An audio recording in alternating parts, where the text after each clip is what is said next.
Hello students, welcome to unique classes of right way. आज बच्चे हम लोग अपने इस क्लास में 2023-2024 सेशन का इंट्रोडक्टरी स्टैटिस्टिक्स फॉर इकोनॉमिक्स का पेपर डिस्कस करने जा रहे हैं। इस पेपर से काफ़ी कुछ हेल्प मिलने वाला है आपको, अभी जो आपका पेपर होने वाला है उसके लिए, कि किस टाइप के क्वेश्चन पूछे जाते हैं, किस लेवल का होता है, कितने मार्क्स का पेपर होता है, कितना टाइम होता है। तो आपको बता दें कि टाइम अलॉट होगा 3 आवर्स, 3 घंटे का आपका पेपर होगा और सिंपल कैलकुलेटर अलाउड होता है, साइंटिफिक अलाउड नहीं होता।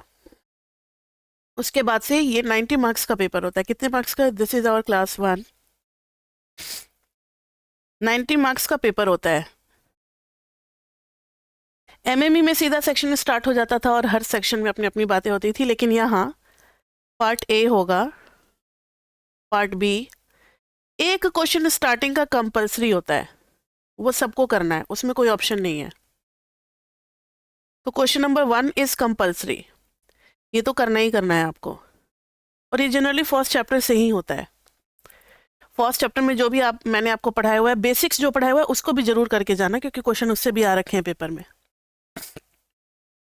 फिर आगे से चॉइस स्टार्ट हो जाता है। एक्सटर्नल चॉइस होती है, इंटरनल चॉइस नहीं होता। लाइक 2, 3, 4 में से आप 2, 3 कर लें, 4, 5, 6 में से आप 4, 5 कर लें। इस टाइप का इंस्ट्रक्शन दिया रहता है हर पार्ट में, ठीक है। तो attempt any two of question 2, 3 and 4। काफ़ी लेंदी पार्ट्स होते हैं, ABCD ऐसे करके बहुत सारे पार्ट्स होते हैं। फिर एनी 2 ऑफ 5, 6, 7, ठीक है। इस तरीके से कुछ कुछ क्वेश्चंस होते हैं। मेरे ख्याल से पार्ट ए कंपलसरी है, तो फिर कोई पार्ट सी नहीं बनता। इतने में से ही आपको करना होता है क्वेश्चन। तो टोटल मिलाकर के आपको 5 क्वेश्चन करने हैं। क्वेश्चन नंबर 1 10 मार्क्स का है। ये 15 + 15 30 मार्क्स आपको यहाँ से मिल जाएंगे। तो बच्चा आपको 50 मार्क्स, 40 तो इधर आ गए, 50 मार्क्स इधर के क्वेश्चन में होंगे। A B C, फिर A के भी सब पार्ट 1 2 लाइक दिस, वैसे बहुत सारे पार्ट्स होते हैं, ठीक है। तो क्वेश्चन ठीक ठाक ही होता है। अब कैसा क्वेश्चन होता है, जरा एक नज़र आप लोग देखें। ये रहा, इधर देखो, introductory statistics for economics. Introductory statistics for economics, BA honours economics first year, semester 1, 3 hours, maximum marks 90। इधर देखो, all questions within each section are to be answered in a continuous manner. मतलब एक section का start कर लिए, अगर question number 3 तो उसका ABC वैसे ही होना चाहिए। और in the on the answer sheet, और सिंपल कैलकुलेटर इज अलाउड। और स्टैटिस्टिकल टेबल्स भी दी होती है। कौन कौन सी टेबल्स? तो जेड वाली, बाइनोमियल वाली, ऐसे एक मोटा सा बुकलेट टेबल का पीछे में अटैच किया होता है। देखो, question number 1 is compulsory part A में, और attempt any 2 question from question number 2, 3 and 4, ठीक है। अब फर्स्ट क्वेश्चन जरा देखें। अब हम लोग करना शुरू करते हैं। The first 4 deviations from the mean in a sample of 5 reactions are this one. 4 ही दे रखा है डेविएशन, 5th डेविएशन नहीं दिया हुआ है। डेविएशन फ्रॉम एक्चुअल मीन की बात हो रही है, तो 4 ही डेविएशन दिया हुआ है, 5th नहीं दिया हुआ है। और इन्होंने पूछा है कि 5th ऑब्जर्वेशन का डेविएशन क्या है, फर्स्ट पार्ट। फिर सैंपल स्टैंडर्ड डेविएशन निकालो, और अगर हर ऑब्जर्वेशन को मल्टीप्लाई किया 2 से, तो न्यू वेरिएंस क्या होगा। फिर what is the degree of a freedom for sample standard deviation and why is it not equal to the number of observation in the sample. ये थर्ड वाला पार्ट तो हमने चैप्टर 6 में किया हुआ है, डिवोर में। उसमें हम लोगों ने प्रूफ भी पूरा किया हुआ है, लेकिन यहाँ पे मार्किंग जरा देख लो, 1 + 2 + 1, तो 1 मार्क में पूरा प्रूफ शो करने की जरूरत नहीं है। अगर ये कम से कम 3 मार्क्स का होता या 4 मार्क्स का होता, तो फिर हम लोग पूरा प्रूफ जो है वो शो करते। तो सिर्फ आपको लॉजिकल आंसर देना है कि क्यों नहीं, मतलब यूज कर रहे हैं हम लोग, सैंपल साइज नहीं यूज कर रहे हैं। और आपको याद होगा, तो डिग्री ऑफ फ्रीडम हम लोग N-1 यूज करते हैं। तो N-1 क्यों यूज करते हैं, N क्यों नहीं यूज करते, इसका एक लाइन का आंसर आपको लॉजिकल रीजनिंग वाला आंसर लिखना है। समझ में आ गया? क्वेश्चन नंबर 1 का ए, ये ए के 3 पार्ट है, अभी 1 का बी भी बाकी है। तो 1 में 2 पार्ट है, ए और बी, दोनों 5-5 नंबर के हैं। तो ए का अभी हम लोग तीनों सब पार्ट करने चल रहे हैं, ठीक है। आ जाओ, तो लिखते हैं पार्ट ए स्टार्ट हो रहा है। इसमें है क्वेश्चन नंबर 1 का ए का फर्स्ट पार्ट। लेकिन ए में जो कुछ इन्फॉर्मेशन है वो पहले देख लो। इन्होंने दिया हुआ है x माइनस एक्स मीन, सीधा डेविएशन ही दिया हुआ है फ्रॉम मीन। पहला डेविएशन क्या है 0.3, दूसरा डेविएशन क्या है 0.9, फिर है 1.0, फिर है 1.3। Answer the questions that follow, ये 4 हो गया। फिफ्थ डेविएशन का नहीं पता, इसको हम लोग मान लेंगे अल्फा, इसको हम लोग मान लेंगे अल्फा। तो यहाँ एक लाइन लिखना पड़ेगा, let the fifth deviation be alpha. अब जब सबका सम करोगे, summation of x minus x mean, तो आपका क्या आ रहा है अल्फा प्लस, सबको ऐड करो, कैलकुलेटर है आपके पास। 0.3 प्लस 0.9 1.2 हो गया, 1.2 प्लस 1 2.2, 2.5 और ये 3.5। And as we know that sum of all the deviations from actual mean is always 0 by mathematical properties of mean. By mathematical property of mean, exam में पूरा ऐसे ही लैंग्वेज के साथ लिखना है। सो समेशन, अब समेशन क्यों लगेगा, समेशन तो निकाल लिया ना हम लोगों ने। Alpha plus 3.5 is equal to 0, which implies alpha is equal to minus 3.5, minus 3.5। ठीक है, ये आ गई फिफ्थ डेविएशन की वैल्यू। तो ये था हमारा फर्स्ट पार्ट, फिफ्थ डेविएशन निकालना। सेकेंड पार्ट था calculate the sample standard deviation, standard deviation निकालना है। अब अल्फा की जगह पे डाल देते हैं ना, कितना माइनस 3.5। अब आपको याद है सेकेंड पार्ट के लिए स्टैंडर्ड डेविएशन का क्या फॉर्मूला था, s is equal to root under summation x minus x mean का whole square upon n minus 1। Sample standard deviation के लिए हमेशा हम लोग n-1 करते हैं, ये फर्स्ट चैप्टर में आपको पढ़ाया जा चुका है, और इसका प्रूफ जो है वो चैप्टर 6 में हम लोगों ने किया हुआ है। अब चाहिए हमें स्क्वायर का सम, तो यहाँ कर लेंगे x माइनस एक्स मीन का स्क्वायर, उसका सम। 0.3 का सम हो गया 0.09, 0.81, फिर 1 का स्क्वायर हो गया 1, 1.3 का हो गया 1.69, तो 3.5 का स्क्वायर कितना हो गया, करना पड़ेगा 3.5 का स्क्वायर 12.25। सबका सम करो, तो 12.25 तो है ही मेरे स्क्रीन पे, plus 1.69 plus 1 plus 0.81 plus 0.09 is equal to 15.84।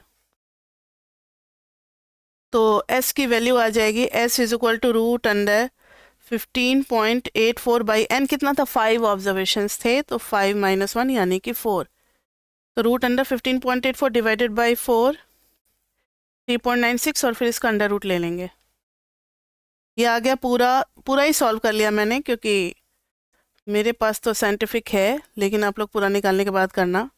तो ये आ गया हमारे पास लगभग 1.99 आ गया। ठीक है, ये था हमारा सेकेंड पार्ट कि what is the calculate the sample standard deviation. अभी सेकेंड पार्ट में और भी रहता है। अगर हमने हर डेविएशन में 2 से मल्टीप्लाई कर दिया, what is the new variance, तो variance of u is equal to 2 का square into variance of x, यानी variance of u is equal to 4 into variance of x 1.99 का क्या स्क्वायर, निकाल लो। 4 इंटू 1.99 का स्क्वायर, 4 इंटू ब्रैकेट में 1.99 का square, 15.84 8404 approximately. जब फाइनल आंसर लिखेंगे ना, तो डेसिमल के 2 प्लेसेस तक लिखेंगे। ये भी इंस्ट्रक्शन रहता है आपके पेपर में लिखा नहीं रहता, लेकिन जो आप सिलेबस लोगे ना, उसमें कहीं ना कहीं एक लाइन लिखी होगी कि इंटरमीडिएट कैलकुलेशन में आपको डेसिमल का 4 डिजिट मेंटेन करना है, क्योंकि हर चीज़ परफेक्ट इंटीजर आ जाइए कोई ज़रूरी नहीं है। तो बीच में 4 डेसिमल के प्लेसेस रखने हैं और जब फाइनल आंसर होगा उसको 2 प्लेसेस ऑफ डेसिमल तक रखा जाएगा। तो इससे क्या होगा कि मिनिमम एरर आपको देखने को मिलेगा। ठीक है, ये हो गया 2 के बाद सेकेंड पार्ट तो खत्म हो गया। अब third, what is the degrees of freedom. तो degrees of freedom for sample standard deviation यही डिग्रीज ऑफ फ्रीडम होता है। ये हम लोग लेते हैं n-1। तो n क्यों नहीं लेते, क्योंकि ये जो है हमारा n-1 वाला as summation x minus x mean का square by n-1 is an unbiased estimator of population variance sigma square, and if we take n in place of, मतलब degrees of freedom n-1 की जगह अगर n ले लें, then it is biased। तो हम हमेशा अनबायस्ड एस्टिमेटर को ही अच्छा मानते हैं, इसलिए n-1 लेते हैं। क्लियर। अब वो हमें प्रूव करके नहीं दिखलाना, 1 नंबर में नहीं प्रूव करेंगे, याद रखना बच्चे। लेकिन अगर 3 नंबर या 3 नंबर से ऊपर का रहता तो फिर ये प्रूफ मांगता। वैसे उतना बड़ा प्रूफ 3 नंबर में नहीं आना चाहिए, कम से कम 4 या 5 नंबर का होना चाहिए था। हो गया 1 का ए। अब आ जाओ 1 के बी पे। 1 का बी ये रहा, कंसीडर द फॉलोइंग डेटा, ये रहा, consider the following data and answer the question that follow. ये भी फर्स्ट चैप्टर का ही है, तो ये तो अच्छी बात है कि फर्स्ट चैप्टर से आपका 10 मार्क्स तो फिक्स हो गया। क्लास इंटरवल है रिलेटिव फ्रीक्वेंसी दिया हुआ है। Identify the class interval in which the sample median would lie. Relative frequency एक तरीके से प्रोबेबिलिटी ही होता है। फर्स्ट चैप्टर में मैंने आपको हिस्टोग्राम वाले कॉन्सेप्ट में पढ़ाया हुआ है। रिलेटिव फ्रीक्वेंसी का मतलब frequency of that class by total number of observation and that is number of event by number of sample space. तो वो प्रोबेबिलिटी ही हो जाता है। क्लियर। तो calculate the density for each interval, मतलब हमें मीडियन किस क्लास में लाई करेगा ये बताना है। डेंसिटी निकालना है क्लास का, हर क्लास का डेंसिटी निकालना है। अच्छा, डेंसिटी कब निकालते, कुछ याद आ रहा है? जब अनइक्वल क्लास विड्थ होता है। ये देखो ना, यहाँ पे गैप जो है वो 5 का है, यहाँ भी 5 का है, लेकिन यहाँ भी 5 का है, यहाँ पे कितना का हो गया, यहाँ भी 5 का है, यहाँ पे 10 का गैप हो गया, बदल गया, यहाँ पे भी 10 का हो गया, यहाँ पे 20 का हो गया और यहाँ पे तो 30 का हो गया। यानी 5, 10, 20, 30 अलग अलग क्लास के गैप आ रहे हैं। इस केस में हम लोग रेक्टेंगल का हाइट जो है वो हर क्लास के लिए अलग अलग होगा और वो डेंसिटी के थ्रू निकलेगा। ये भी कॉन्सेप्ट मैंने फर्स्ट चैप्टर में आपको कराया हुआ है। तो what proportion of observation are between, मतलब 3 पार्ट हैं क्वेश्चन के और 1+2+2 मार्किंग स्कीम है, बगल में दिया रहता है, आप देख सकते हो। और मैंने ये आपको दूसरे पेपर में कहा है, यहाँ भी बताते कि 10 ईयर का सोल्यूशन जरूरी नहीं कि आपके 100% सही हो, क्वेश्चन में भी 100% सही हो, प्रिंटिंग मिस्टेक हो सकता है, कुछ हो सकता है, क्योंकि लोकल पब्लिशर्स होते हैं तो ये इतना चेक वगैरह नहीं करते, ठीक ठाक ही रहता है। इसलिए क्वेश्चन का आइडिया तो लगा सकते हैं कि हाँ भाई यही है, और सॉल्यूशन आप मेरा देख लोगे। ठीक है, तो चलो देखते हैं। अब आ जाए क्वेश्चन पे। तो 1 का बी, 1 के बी में लिखना पड़ेगा, पहले तो क्वेश्चन को फ्रेम करना पड़ेगा। क्लास इंटरवल है, उसके बाद से रिलेटिव फ्रीक्वेंसी,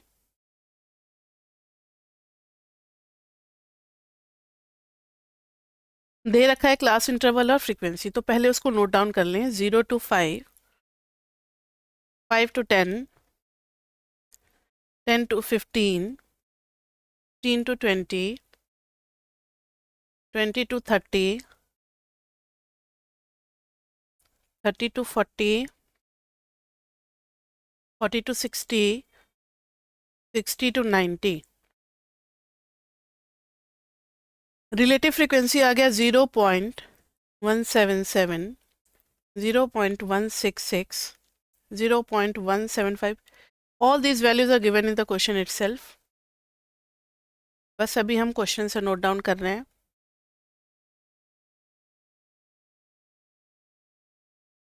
0.030।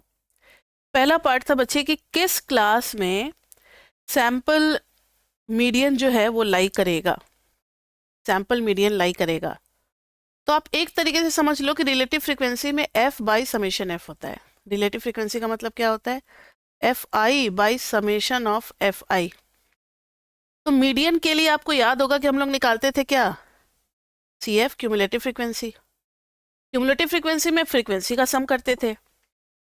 अब यहाँ पर क्या है कि रिलेटिव फ्रीक्वेंसी दिया हुआ, फ्रीक्वेंसी तो दिया नहीं हुआ है। कोई बात नहीं, आप रिलेटिव फ्रीक्वेंसी का ही सम करके लिख दो, तो भी आप वही सेम पैटर्न फॉलो होगा जैसे मीडियन में। मीडियन में क्योंकि डिनोमिनेटर तो सबका सेम है, तो जो न्यूमरेटर के हिसाब से हम लोग डिसीजन लेंगे वो तो यहाँ भी वैलिड होगा। बात मेरी नहीं आ रही समझ में?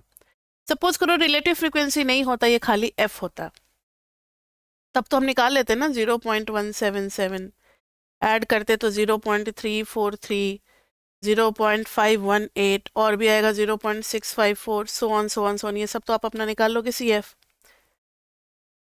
तो अगर ये फ्रीक्वेंसी होता तो सी एफ ऐसे निकलता। अब बस फर्क क्या है कि इस वाले सी एफ में सी एफ तो है ही और अपॉन में क्या है? समेशन एफ आई भी है, तो डिनोमिनेटर से फर्क नहीं पड़ता।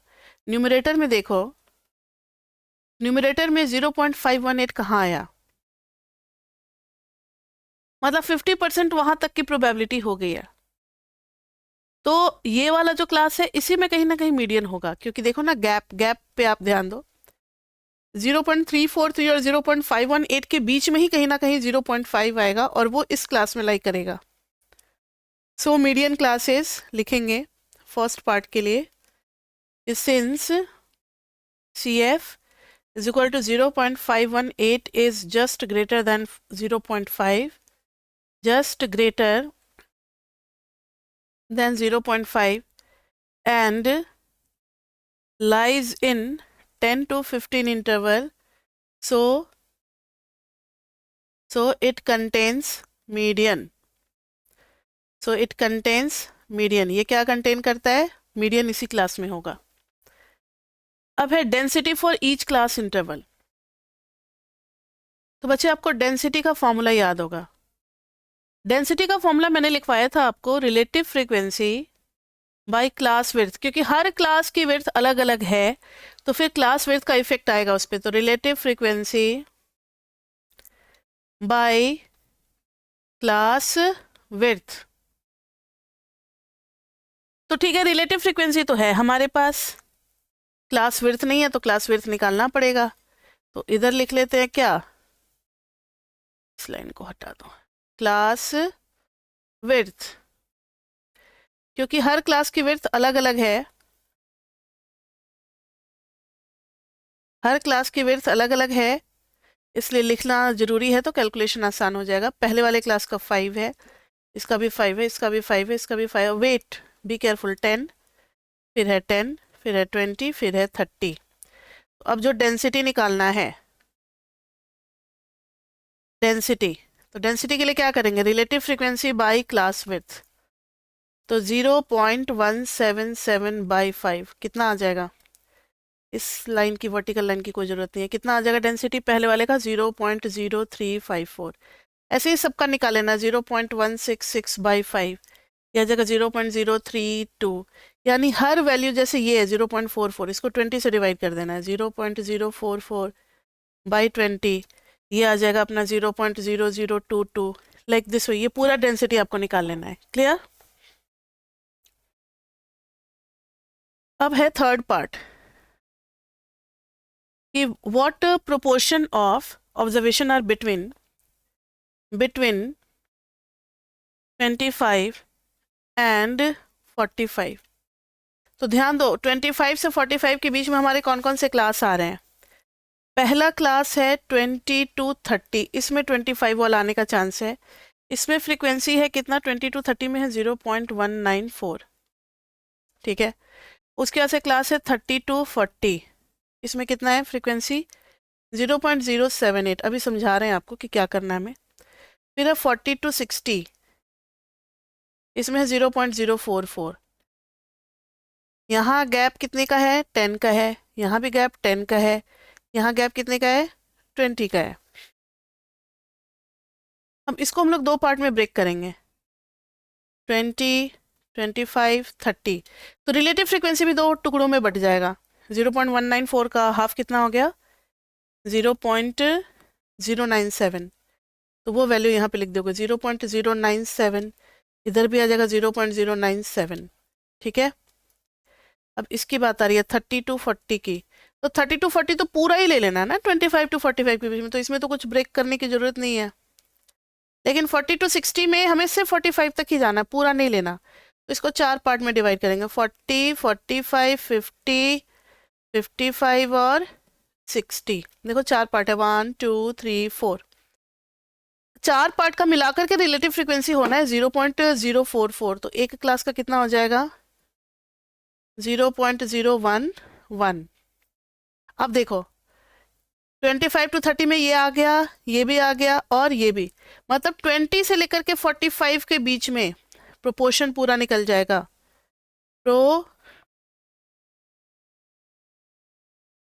proportion of observations, इस तरीके से स्केलिंग करके आप डिवाइड कर सकते हो। proportion of observations between, अरे यार पेन चल भी जा, between 25 and 45, जो जो उस क्लास में आप आया था उनको उनको लिख दो। 0.097 प्लस 0.078 प्लस 0.011, सबका ऐड करके आ जाएगा 0.186। दैट इज, आप इसको परसेंटेज में लिखना चाहो तो वो भी लिख सकते हो। 18.6% जो है डेटा वो इतना से इतना गैप के बीच में लाई कर रहा है। ठीक है, ये था हमारा क्वेश्चन नंबर 1 पूरा ए एंड बी, 10 मार्क्स हमारे आ गए। अब हम लोग बढ़ते हैं अपने क्वेश्चन नंबर 2 की तरफ। तो अब प्रोबेबिलिटी से स्टार्ट हो जाएगा। देखो, the students A1, A2, A3 go to college on any given day with probability P A1, AI होगा, उसको आप सही कर लो। ये जो है यहाँ पर AI होगा, प्रिंटिंग मिस्टेक है। where I is equal to 1, 2, 3, यानी A1 का प्रोबेबिलिटी हो गया P A1, A2 की प्रोबेबिलिटी हो गई P A2, A3 की प्रोबेबिलिटी हो गई P A3। Suppose that event of A1 going to college is independent of A2, A1 और A2 दोनों इंडिपेंडेंट हैं। चलो, तो पहला इंफॉर्मेशन जो मिला इसको पहले लिख लेते हैं, नहीं तो भूल जाएंगे। गिवन है हमें कि probability of A1 A2 independent है, तो सीधा दोनों का प्रोडक्ट आ जाएगा इंडिपेंडेंट। और इंफॉर्मेशन पे वापस चलते हैं अपने उस पेज की तरफ। Independent of A2 going to college on any given day. अब P A1 intersection A2 intersection A3, ये इस केस की बात कर रहे हैं। ये गिवन है 0.04, और फिर ये भी गिवन है P A3 ये कंडीशनल प्रोबेबिलिटी है। A1 A2 पे A3 का होने का कितना प्रोबेबिलिटी है, 0.25। और तीसरा इंफॉर्मेशन है P A2 is equal to 4 P A1। तो तीनों इंफॉर्मेशन को एक बार लिख लेते हैं। क्या क्या गिवन है हमें, P A1 intersection A2 intersection A3 is equal to 0.04। फिर है P A3 व्हेन A1 और A2 बोथ आर हैपनिंग, तब A3 के होने की प्रोबेबिलिटी है 0.25। और साथ ही साथ P A2 is equal to 4 P A1। ठीक है, अब पूछना क्या चाहते हैं वो भी एक नज़र देख लें। If the probability of all three students not coming to college on any given day is 0.06, मतलब तीनों किसी दिन नहीं आ रहे हैं, इसका प्रोबेबिलिटी गिवन हमें 0.06। तीनों ही नहीं आ रहे हैं, यानी कि तीनों का वो कॉम्प्लीमेंट वाला आ जाएगा, और तीनों साइमल्टेनियसली नहीं आ रहे हैं, इसलिए इंटरसेक्शन लगेगा। What is the probability that at least one of them will come to college on that day, 0.06 है ना। यानी हमें गिवन है फर्स्ट पार्ट के लिए कि तीनों ही स्कूल कॉलेज नहीं आ रहे हैं। नहीं आने के लिए ये कॉम्प्लीमेंट लगा दिया। ये गिवन है 0.006 है, तो एटलीस्ट वन, तो कोई भी एक चला आए। एटलीस्ट के लिए यही करते हैं ना हम लोग, खाली A1 चलाए, खाली A2 चलाए, खाली A3 चलाए, कोई 2 चलाए, कोई 3 चलाए, सब चलेंगे। तो ये हो जाएगा 1 माइनस नन इज कमिंग। इसका प्रोबेबिलिटी में ज़्यादातर इसके आने के चांसेस हर जगह होते हैं, किसके, इस वाले फॉर्मूले के, कि probability of at least one is equal to 1 minus probability of none. मतलब कोई नहीं आएगा, अगर उसको माइनस कर देंगे तो कम से कम एक तो आ ही रहा होगा। ठीक है, second part, evaluate P(A1) union A2 and interpret it. A1 union A2 चाहिए हमें, क्या चाहिए, A1 यूनियन A2 चाहिए, लेकिन A1 इंटरसेक्शन A2 तो है ही नहीं हमारे पास। तो चलो देखते हैं इंफॉर्मेशन किस लिए गिवन है, उसको भी तो हम लोग ट्राई करेंगे। तो देखें, फॉर्मूला तो यही होता है ना, P(A1) यूनियन A2 चाहिए, तो P(A1) हमें अलग से निकालना पड़ेगा, P(A2) हमें अलग से निकालना पड़ेगा, और माइनस P(A1) इंटरसेक्शन A2 भी चाहिए। तो अभी वेट करें क्योंकि कुछ नहीं है हमारे पास से, लेकिन एक इन्फॉर्मेशन ये गिवन है 0.25, और ये तो है रिलेशनशिप है, तो इसमें A2 को हम A1 के टर्म्स में एक्सप्रेस कर सकते हैं। तो पहले इसको सॉल्व करते हैं, गिवन वाले चीज़ को उठाते हैं, P for A3 when A1 and A2 both are happening. तो कंडीशनल प्रोबेबिलिटी में आपको फॉर्मूला याद है, क्या होता था, PA/B इज इक्वल टू दोनों का इंटरसेक्शन और फिर खाली जो फर्स्ट ऑकरेंस इवेंट का था उस इवेंट की प्रोबेबिलिटी डिनोमिनेटर में। तो यहाँ पे first occurrence A1 intersection A2 का हो रहा है, तो पहले तो A3 intersection A1 intersection A2, और फिर नीचे में आ जाएगा PA1 इंटरसेक्शन A2। इसकी वैल्यू हमें गिवन है, किसकी वैल्यू गिवन है, न्यूमरेटर में देखो ना, ये 0.04, 0.04, नीचे में PA1 इंटरसेक्शन A2, और इसकी भी तो गिवन है लेफ्ट हैंड साइड पे 0.25। तो यहाँ से हमें मिल जाएगा PA1 intersection A2 is equal to 0.04 by 0.25। Solve करके कितना आ रहा है, 0.16। अब क्वेश्चन में हमें गिवन था कि A1 और A2 इंडिपेंडेंट है, तो दोनों को अलग अलग ब्रेक कर सकते हैं। तो इसको फर्दर हम लोग सॉल्व करेंगे, तो PA1 into PA2 is equal to 0.16। अब मैंने थोड़ी देर पहले आपको कहा था कि A2 को हम A1 के टर्म्स में रिप्रेजेंट कर सकते हैं, तो 4PA1 लिख देंगे। तो PA1 तो है ही, इसकी जगह पे लिख देंगे 4PA1 इज इक्वल टू 0.16। तो ये आ गया 4PA1 का whole square is equal to 0.16। तो PA1 का whole square is equal to 0.16 by 4, 0.04। तो PA1 की वैल्यू कितनी आ गई, 0.04 का अंडर रूट, यानी कि 0.2। ठीक है, 0.02 मत कर देना, कैलकुलेटर का हेल्प ले लेना, 0.2 आएगा। ठीक है, क्योंकि उसका स्क्वायर करेंगे तो और थोड़ा छोटा हो जाता है ना, एक डेसिमल लेफ्ट में शिफ्ट होता चला जाता है। PA1 आ गया तो PA2 भी आ गया हमारे पास, 4 टाइम्स है तो 0.8, तो वैल्यू तो आ गई। अब चाहिए हमें PA1 इंटरसेक्शन A2।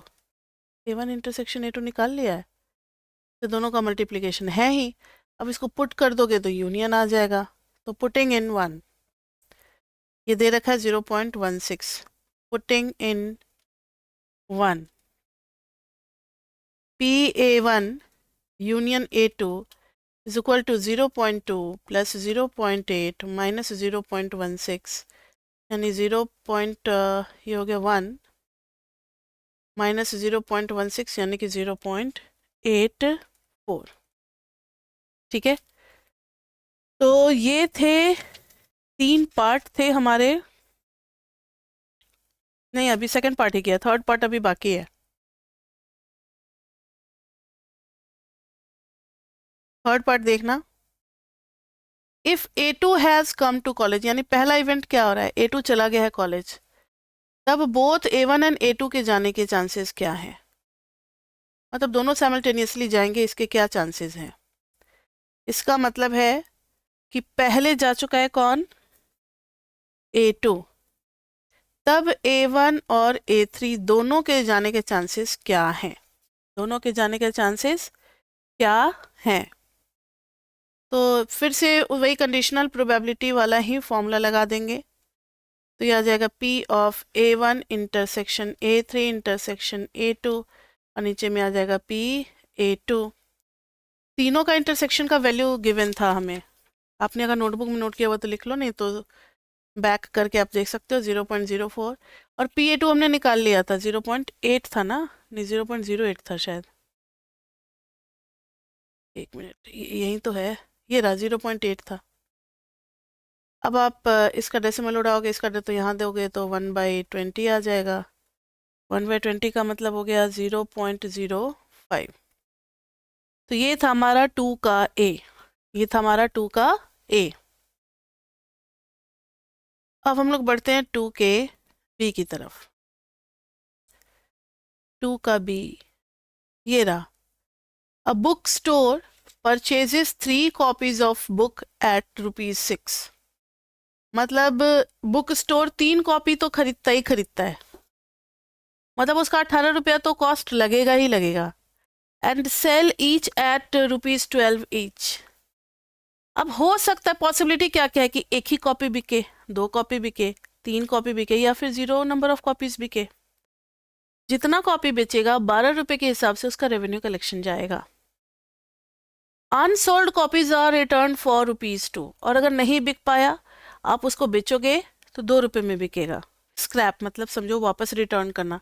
जैसे मैगजीन होता है, न्यूज़पेपर होता है, इन सब का डेट होता है कि इस दिन बिक गया तो बिक गया। मैगजीन, वीकली मैगजीन जो निकलते हैं, अगर वो वीक क्रॉस कर गया तो फिर उस मैगजीन को कौन पढ़ेगा, न्यू मैगजीन आ चुका है मार्केट में तो पुराने मैगजीन को कोई नहीं लेगा, तो वो स्क्रैप में बिकता है रेट कम करके।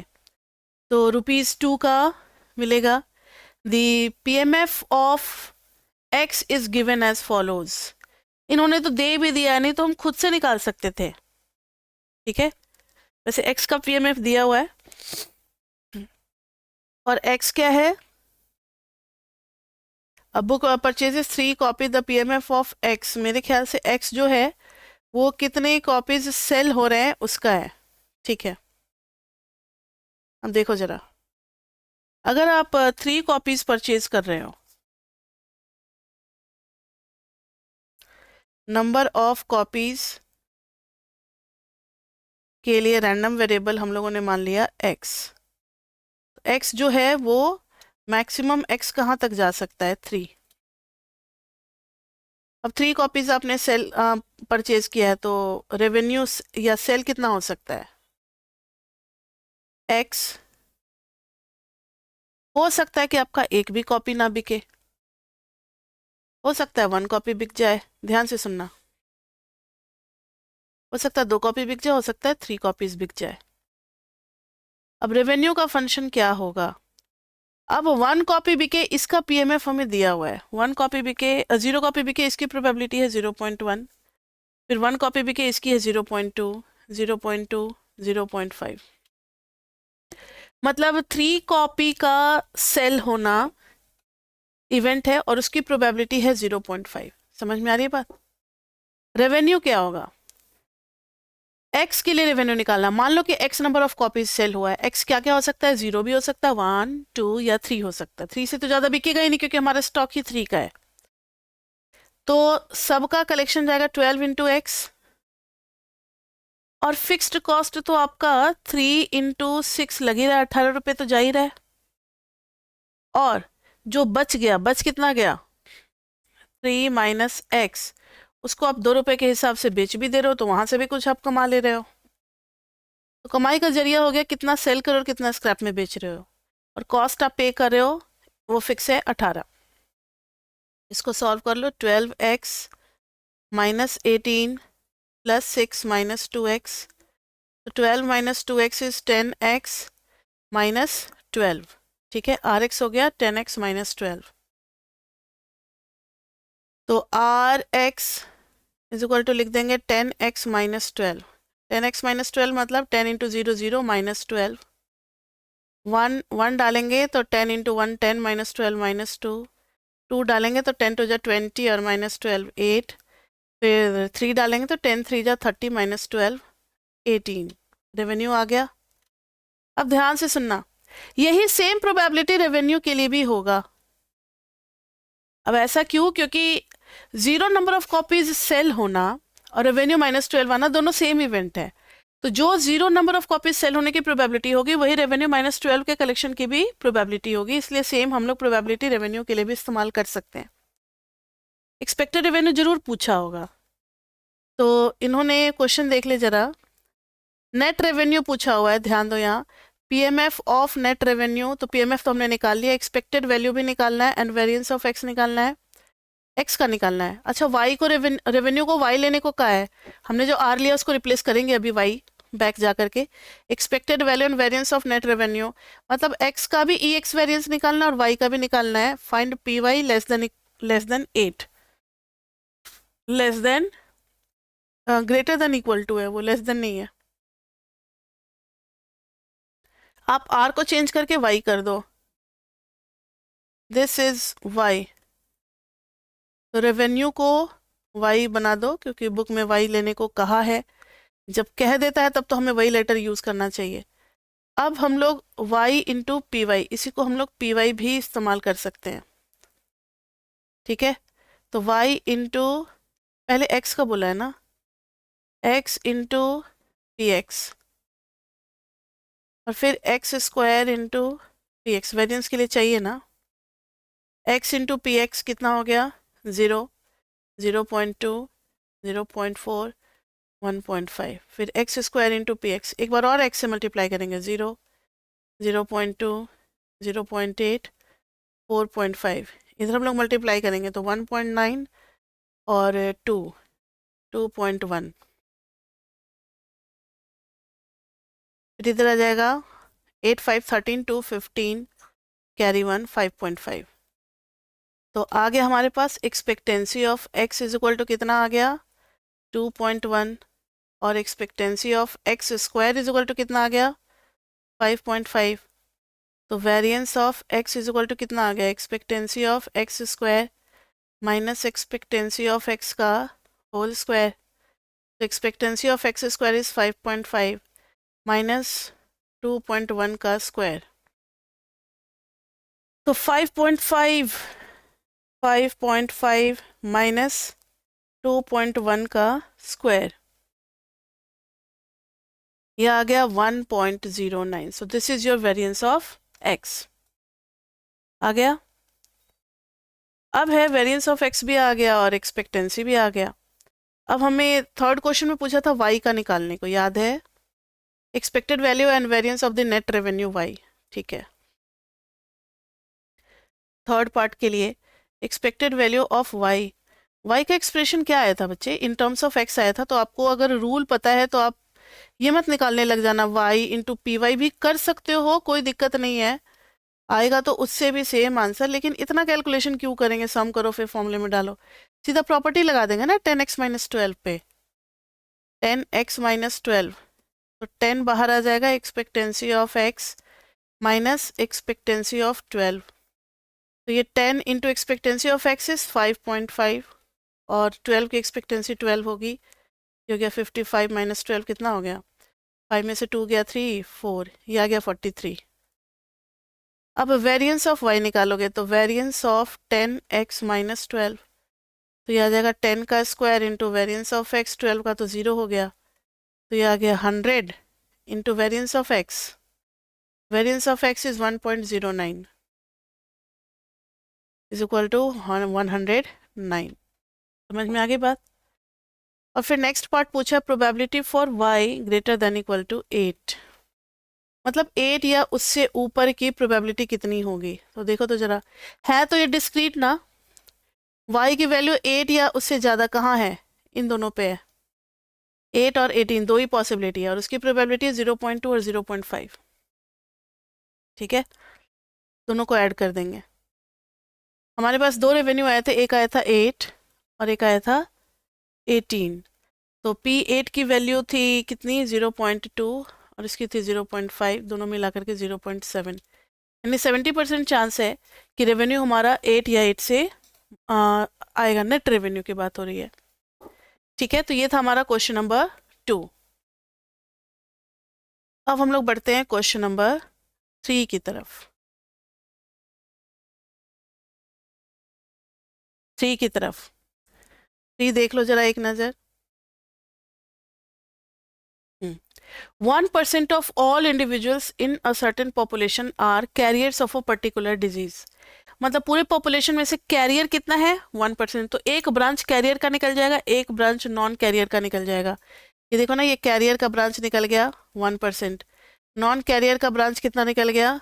0.09। ठीक है, अब उसमें से diagnostic test for this disease has a 90% detection rate for carriers. मतलब कैरियर्स में डिटेक्टेड हो जाए, इसका प्रोबेबिलिटी है 0.9। इन्होंने थोड़ा उल्टा लिख दिया, डिटेक्शन इधर होना चाहिए था, प्रोबेबिलिटी यहाँ होना चाहिए था, थोड़ा सा गलत बना दिया है, कोई बात नहीं, वो हम लोग सही कर लेंगे।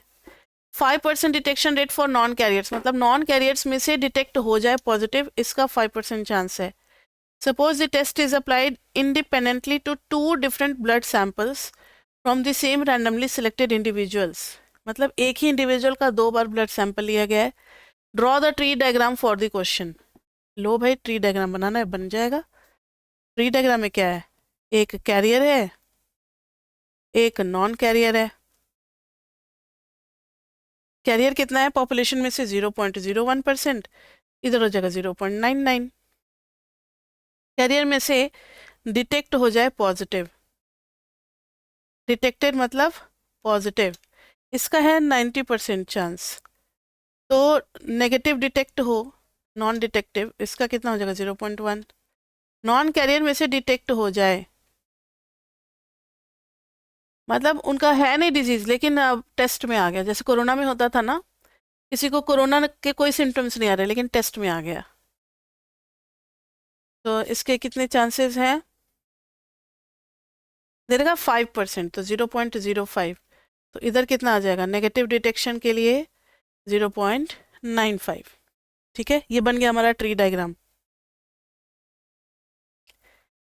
व्हाट इज सेकेंड पार्ट है, what is the probability that both test yield the same result. Both test yield the same result, मतलब दोनों टेस्ट का या तो पॉजिटिव आए या फिर दोनों टेस्ट का नेगेटिव आए। तो P इधर बोथ पॉजिटिव, पॉजिटिव बोथ और नेगेटिव बोथ, या तो दोनों पॉजिटिव होने चाहिए, दोनों नेगेटिव होने चाहिए। तो बोथ आर पॉजिटिव और बोथ आर नेगेटिव। अब ध्यान से सुनो, बोथ पॉजिटिव का एक ये ब्रांच है, ये और ये और ये। बोथ, पहले बोथ पॉजिटिव का कर लेते हैं, फिर बोथ नेगेटिव का करेंगे। तो बोथ पॉजिटिव का मतलब हो गया 0.01 इंटू 0.9 प्लस 0.99 इंटू 0.05, ये हो गया बोथ पॉजिटिव का। अब है बोथ नेगेटिव का, तो बोथ नेगेटिव का कैरियर में से नेगेटिव आए, नॉन कैरियर में से नेगेटिव आए, इसका हो जाएगा 0.01 इंटू 0.1 प्लस 0.99 इंटू 0.95। ठीक है, अच्छा एक चीज़ और है कि दो दो सैंपल है ना, इसको आप लिख लो फॉर 1 सैंपल। अगर एक सैंपल होता तब तो हम ये काम करते, दो दो सैंपल है, एक ही इंडिविजुअल का 2 सैंपल लिया गया है, तो वो कैरियर है और उसका 2 बार टेस्ट लिया गया। कैरियर डिक्लेयर करना तो दो दो बार नहीं होता है ना, एक ही बार होता है। वो पर्सन कैरियर है, उसका 2 बार टेस्ट लिया गया है, तो इसके साथ आ जाएगा 0.9 का स्क्वायर। मतलब पहले वाले में भी 0.9, दूसरे वाले में भी 0.9। समझ में आ रही है बात? दूसरे में 0.99 इंटू 0.05 का स्क्वायर, क्योंकि ये चीज़ 2 बार हो रहा है ना सैंपल में, एक बार डिटेक्शन दूसरी बार डिटेक्शन, एक बार डिटेक्शन दूसरी बार डिटेक्शन। समझ में आ रही है बात? तो ये हो गया पॉजिटिव के लिए, और प्लस इधर करेंगे 0.01 इंटू 0.1 का स्क्वायर प्लस 0.99 इंटू 0.95 का स्क्वायर। इस पूरे को आप अपना सॉल्व कर दो।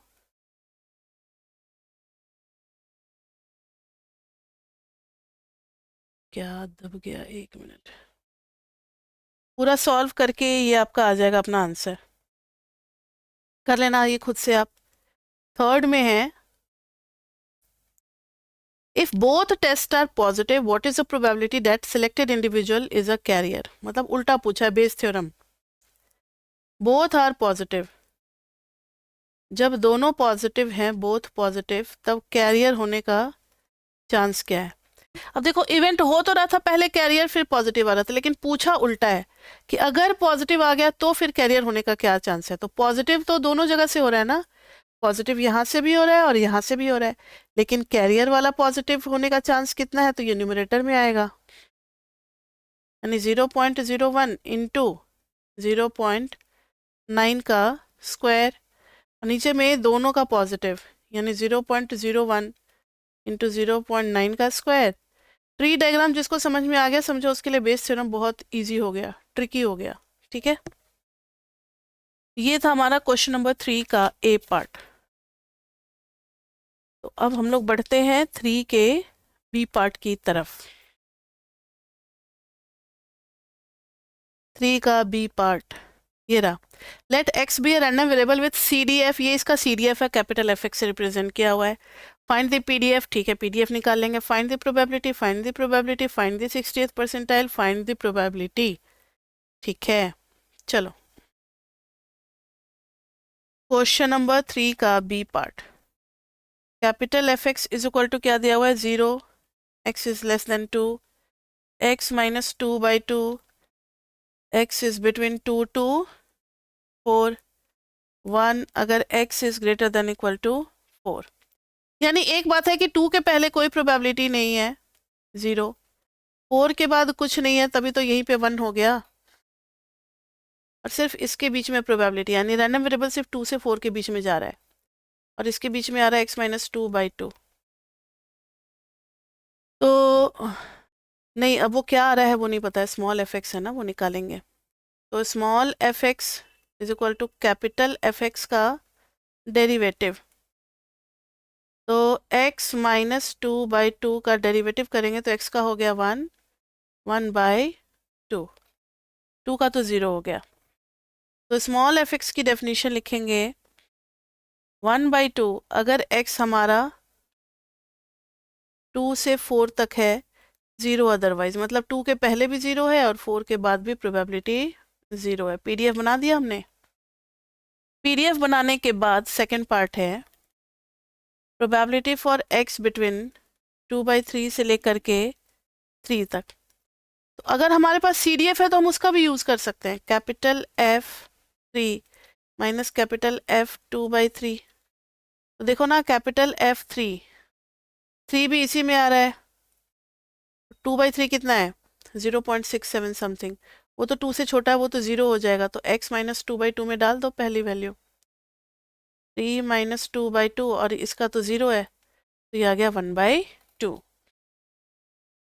फिर है third part, P for x greater than 3.5, greater than 3.5 यानी 1 माइनस P, और x less than equal to 3.5 यानी कि 1 माइनस कैपिटल F ऑफ 3.5। क्योंकि कैपिटल F दिया हुआ नहीं तो हम इसको इंटीग्रेट करते बार बार।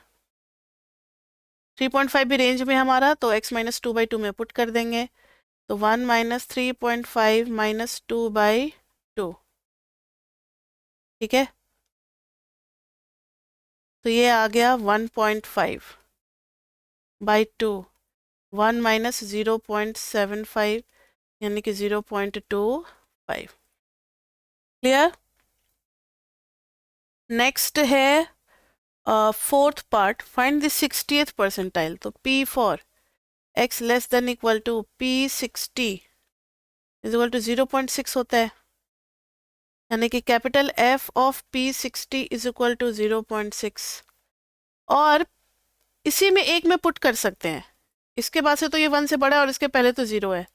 x माइनस 2/2 का मतलब है 60th percentile minus 2/2 is equal to 0.6, which implies P60 is equal to 0.6 into 2 और प्लस 2, तो ये आ गया P60 is equal to 1.2 plus 2 is equal to 3.2।